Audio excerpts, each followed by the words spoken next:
My full disclosure before starting the video. I do not work for Polestar. I do not get any financial benefit from Polestar or from anyone else from making this video. The reason I made this video is because when I read the article from Polestar and what they're doing for their second-hand car market for Polestar 2s, I thought it was an absolutely great idea. And maybe it's something we can approach our EV brands, the ones we buy, and we say, why can't you do the same thing for us? Because it gives us assurance when we want to sell our vehicles and upgrade our vehicles, and it gives a buyer assurance that the vehicles that they're purchasing comes with certifications that the vehicles are great. Hi, lovely to have you here.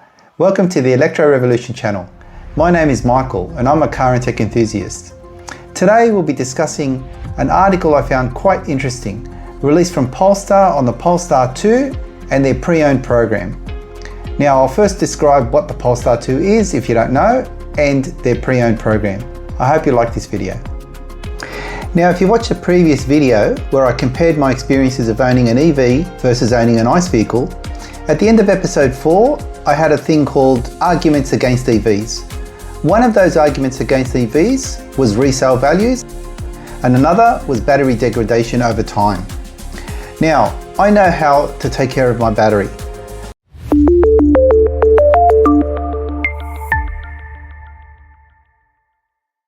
When I buy something, especially when I've spent a lot of money, I research it. I research the product. I find out everything I can about the product, so I'm fully knowledgeable and aware of what I should do to maintain the product and what I should do to continue to get the best out of the product as possible. Now, one of the things I do when I charge my battery is I read about lithium batteries, lithium-ion batteries, I-R-O-N. I read about those, I read about cars, I read about how to charge them, and ideally when to charge them, how many cycles that they run through, and things like that. So when you buy an EV car, you have to know that most of the cars come with LFP batteries. There are some that come with NMCs, but I'm not going to talk about those. Most of them do come with LFP batteries, and that's of course better for the environment and better for humanity and all that stuff. Now, and it's more ethical. Now, what that means is these LFP batteries, they come with a certain number of cycles that you can charge them. And a cycle is essentially discharging a battery and recharging the battery. Now you can increase the number of cycles depending on how often you charge and when you charge. So essentially when you're charging a battery, ideally you want to be charging it from maybe 20 or 30% up to about 60 to 80%. And if you keep doing that in that way, increase the number of cycles. Now, from a 40 to 60% range, you can get 9,000 cycles out of the battery, which is easily over 20 to 25 years out of the battery. But typically when you have your daily driving and your daily commutes and those types of things, you'll typically go from about the 20 to 80% or 20 to 90%. Now doing it that way, yes, you can get 6,000 to 7,000 cycles, maybe 15 years out of that one battery, instead of say supercharging it on a public charger where it does degrade the battery, and those types of things which can lower the cycles. So maybe if you get 3,000 cycles or 4,000 cycles, it may not last 8 or 9 years or 10 years. So essentially, because I know about this stuff, because I research it, I charge my cars, usually slow charge, and I do it to maintain the battery health and maintain the longevity of the battery. So essentially my batteries will typically outlast my cars, and that's the way I charge. So when I buy these things, I do my research to know the best way to maintain the vehicle and to know the best way to charge the vehicle. Now when I know when I maybe one day need to resell the vehicle, how am I going to prove that to the person that's buying it? I could be someone that has been using public chargers the whole time and the state of charge of the battery is so low, but how does the person know that's buying it? Now I also want to raise a point that I usually know more than even the dealerships because of my research. Now I'll give you one example. When I had my BYD seal delivered to me, when I purchased it, yes, it was delivered to me, and there's a separate reason for that, but that's what BYD did. When I had the car delivered to me from BYD, it came with both rear wheels at 40 PSI and front wheels at 40 PSI. Now, interestingly enough, I read the manual before I got the car. So I knew exactly the PSI that BYD themselves recommend. Rear, 42 PSI, front 36 PSI. And of course in KPAs, that's considered 250 in the front and 290 in the back. When I got it delivered, it was 40/40. I was speaking to the BYD gentleman and I said, aren't you aware that the front wheels are supposed to be 36 PSI and the back wheels are supposed to be 42? And he said, no, we do them at 40/40. And I said, well, how about we open the door, because there's always a label on the door. So I opened the door and I showed him 36 in the front, 42 in the back. So that's just an example of the research I do before I either buy the car or have something delivered, or when I have it delivered, I've done my research and I know exactly what the vehicle requires from the manufacturer.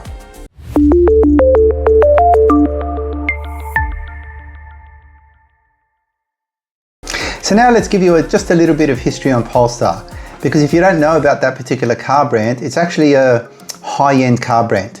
Usually these cars are quite expensive, brand new when you first get them. So what is it? Polestar is a Swedish automotive company. Now, who owns Polestar today? Well, I looked up on Wikipedia. It's principally Li Shufu's PSD Investment, Geely Holdings and Volvo Cars. And guess what? Volvo is owned by Geely.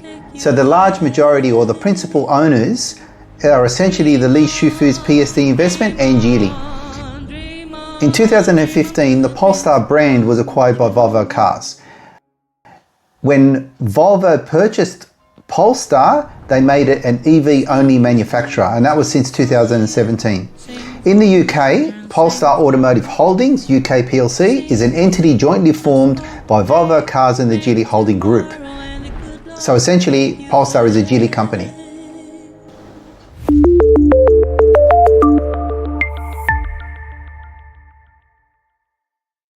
Now let's go back to the Polestar 2. The Polestar 2 was released in the UK in 2020, and it was a direct rival for the Tesla Model Y, the Kia EV6 and the Volvo EX40. Now, speaking of the Polestar pre-owned program, when you want to sell your car, let's say you own a Polestar 2 and you want to sell it, what happens is when you're selling your car privately, you're going to go through those issues of, oh, has the person been taking care of the battery? Has the car been smashed and has it been repaired? You know, what are the damages? What are the checks that the car hasn't had?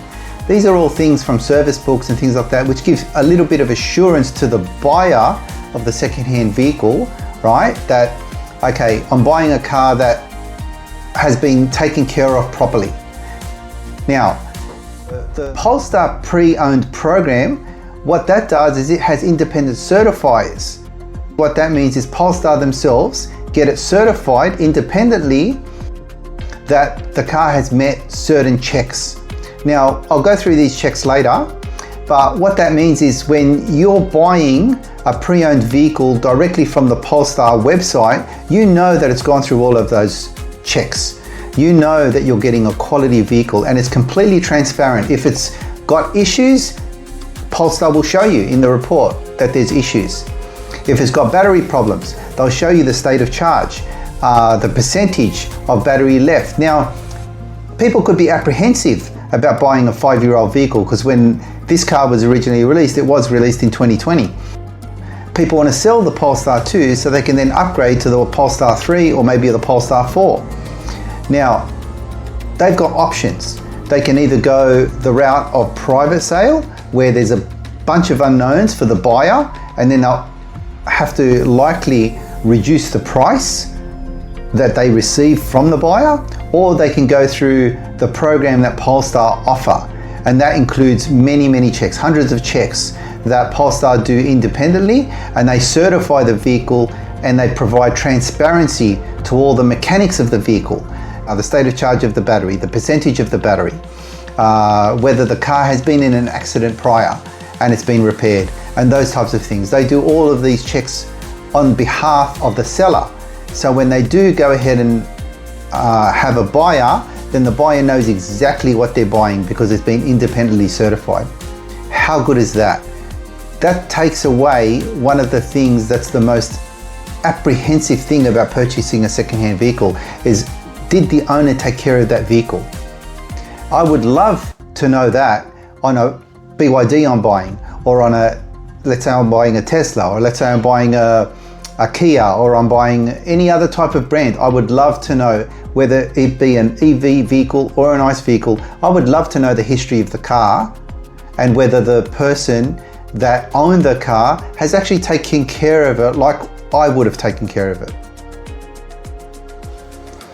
So now, why are they offering this at the moment on the Polestar 2?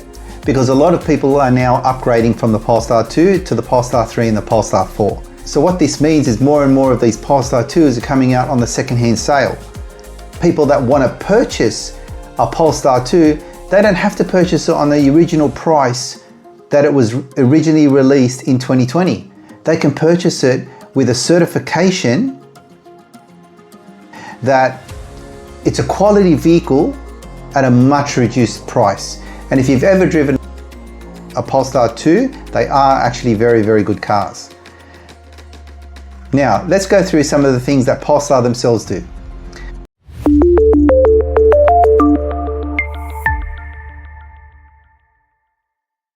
Number one, they do an inspection. The Polestar technicians inspect the condition of a pre-owned Polestar using a 112-point inspection check, and that includes the battery state of charge. So when Polestar perform the inspection, all the information is given to the buyer, so the buyer can see the full inspection report that Polestar had performed. They also perform a mileage and history check. What that means is, starting from day one, the service and performance history of a new Polestar are recorded into a digital logbook. That also happens with BYD. So before any pre-owned Polestar is handed over to its new owner, independently verified mileage, service and ownership certification are issued to ensure no outstanding maintenance, finance or accident history exists. Now during the handover, that's a big moment for customers. Wherever the handover takes place, there's strict guidelines that are followed from the cleaning to the final preparation, all the way up to the moment that the purchaser of the Polestar drives it for the first time. Now, warranties. What are we talking about with warranties here for the second-hand Polestars? So with the warranty and assistance, what they've advertised on their website, they say our used cars are covered by a comprehensive 24-month pre-owned Polestar warranty and roadside assistance package to preserve the thrill of electric driving. Now, I love the way they say that, to preserve the thrill of electric driving. Now, that is a nice thing. But what that means is you get an additional 24-month Polestar warranty. That's like a factory warranty. Very, very good. And they also guarantee it. So what that means is they have a 14-day satisfaction guarantee that if for any reason you're not happy with the vehicle, you can return it and get your complete money back. Now, of course, they offer some things like a fully digital service, which is similar to Tesla, where you can just do everything online, purchase your vehicle online, do all of that and just go pick it up. That's a nice thing to have. One other thing that they've got with Polestar is a massive service network. That's also really good for the warranty claims and for servicing of your vehicle. So in addition to the state of health check, what Polestar also offer is the 100,000 mile 8-year warranty continuation. So in other words, if you're buying a 5-year-old Polestar 2, you've still got the 3 years remaining plus whatever kilometers remaining on the vehicle. Now, I'm in Australia, the state of New South Wales. I took a look at the Polestar website for Australia. I looked at the pre-owned program Australia-wide. Funnily enough, I found one Polestar 2 in the entire country selling for $62,000 under the pre-owned program. So it's not something you can easily go to the Polestar website in Australia and look at the Polestar 2 pre-owned program vehicles and find one in your state. I only found that one across the whole country and it was only in New South Wales. But at $62,000 is quite a good price. When I bought my BYD Seal Premium, brand new, it was $60,000. And of course the Polestar 2 is a quality car. So I'm not saying buy this car or buy that car. What I'm just saying is that this is something I think is a great offer. This is something I think that other manufacturers like BYD, like Tesla, like the bigger manufacturers, they should be doing. This is something that will completely revolutionize the second-hand car market. Because one of the things that buyers are most apprehensive about when buying a second-hand vehicle is the history of the vehicle. Have the people actually taken care of the vehicle? Not all people, like, of course there's some people like me, but not all people are like me. Some people thrash the car, some people don't take care of the vehicle, some people do all sorts of things you shouldn't do in vehicles. Yet, how do you know when you're buying a second-hand vehicle? I personally think this is a great thing that Polestar are doing. This is something I think is a great idea. What do you think? Do you think other manufacturers should do this?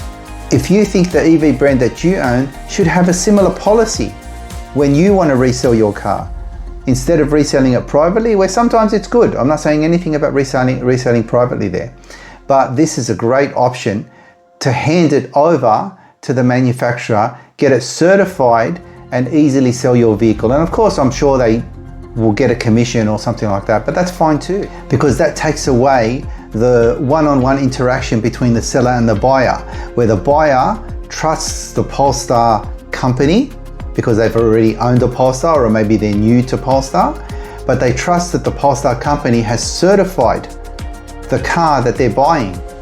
Because guess what? They're also giving a 24-month warranty on the vehicle. So they're backing up their certification. They're backing up the integrity check. And to me, that's a fantastic thing. I think many, many more manufacturers should actually implement into their second-hand buying schemes. Now you may wonder why there's no Polestar 3 or Polestar 4 under the pre-owned program. Well, these are still very new cars. What I've read on the Polestar website is when people start to want to sell the Polestar 3s, for example, they'll actually move into the same thing that Polestar are doing for the Polestar 2 pre-owned program. So, what do you think of this? I hope you enjoyed this video. If you did, please give us a like, subscribe to the channel, or share the video. I hope to see you again on the next video. Until then, bye for now.